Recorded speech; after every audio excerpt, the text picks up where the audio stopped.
কারণ আমরা তো রোল মডেল করে তুলেছি তাদের না, যারা স্লিট গাউন পরে একদম উরু অব্দি দেখিয়ে, মানে বুকের খাত যতটা পারা যায় দেখিয়ে, পারলে কোমরটাও পুরো বার করে দেখিয়ে প্রত্যেকদিন সন্ধ্যাবেলা যারা পার্টিতে যান এবং ফটোগ্রাফাররা যাদের উপর ঝাঁপ দিয়ে পড়েন, ওটাকে আমরা রোল মডেল করতে চাইছি দেশের।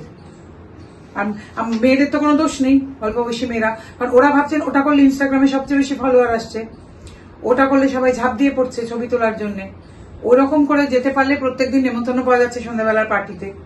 তাদের অল্প বেশি মাথা, তারা তো ওটা ভাবছেন। তারা তো এটা বুঝতে পারছেন না যে যেই মহিলারা নিরন্তর পরিশ্রম করে চলেছেন দেশকে এগিয়ে নিয়ে যাওয়ার জন্য, প্রত্যেকদিন হয়তো তারা সংসারের জন্য অনেক শ্রম করছেন, তারা ছেলেমেয়েও মানুষ করছেন, তারা সব করছেন, অথচ তাদের মতন বুদ্ধি, মেধা, মনন কারুর কাছে হয়তো নেই। তাদের মাথায় দেশের পেছনে অনেক বেশি কাজ করে চলেছে, এবং তাদের দেখলে তো কেউ এরকম করছেন না।